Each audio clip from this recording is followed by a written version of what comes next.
The world's a pretty big place. With our busy lives, no reasonable person can be expected to keep up with the biggest headlines each week, so I'm here to do it for you.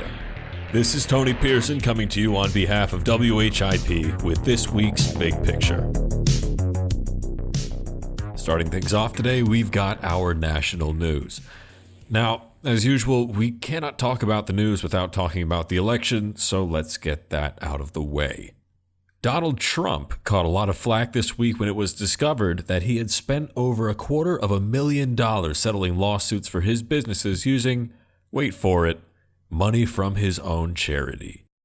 These actions may violate laws against self-dealing, which seek to prevent leaders of nonprofit organizations from using charity money to benefit themselves or their businesses.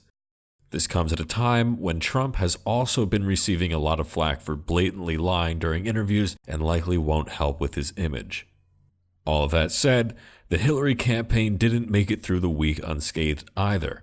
Online posts by Paul Combetta, one of Hillary's IT specialists, have recently surfaced in which he asks for advice as to how to permanently delete a lot of information in such a way that it cannot be recovered.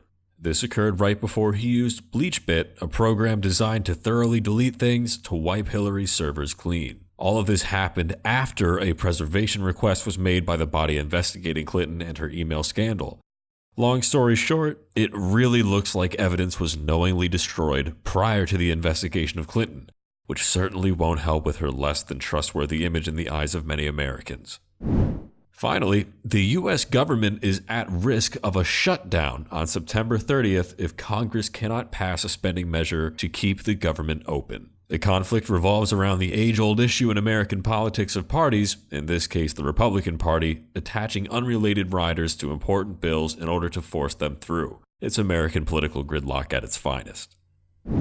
Moving on to international news, the Russian elections are over and the results are in. United Russia, President Vladimir Putin's preferred party, has won a majority in the parliamentary election. This comes as a surprise to few, as Putin's Russia is notoriously corrupt. These results came in amid reports of ballot stuffing, one of which actually included real security camera footage of a woman quite literally stuffing a ballot with papers. After this was pointed out, the results from that particular location were thrown out. However, the action has done little to convince those who doubt the results. Knowing Putin, who has now been in power as either president or prime minister for 17 years, these reports won't make a big difference. A United Nations probe of the small African country Burundi has found evidence of gross human rights abuses. The UN probe verified at least 564 cases of executions in a 5-month time span. Most of the victims were identified as people opposed to the ruling political party in the country. The probe also found evidence of rape, disappearances, mass arrests, and torture. All said and done, the UN has identified crimes against humanity as having been committed in the country. Unsurprisingly, the government of Burundi has denied all of the allegations. Finally, amidst all the doom and gloom, we do have some good news for our last story of this week.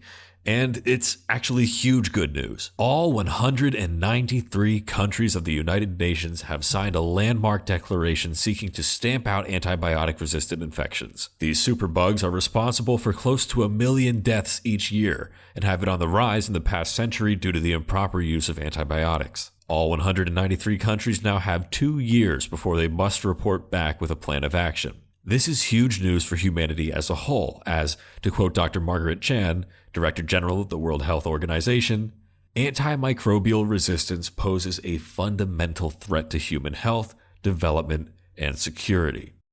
These bugs are hard to beat, and they're killing a lot of people. In the meantime, you can help out the cause yourself by educating yourself on the proper use of antibiotics. In short, they're only for bacterial infections, and you absolutely must take them until your doctor tells you to stop, not just until you feel better. That's all the big news for today. It certainly was a busy week. I'm Tony Pearson from WHIP, signing off until next week.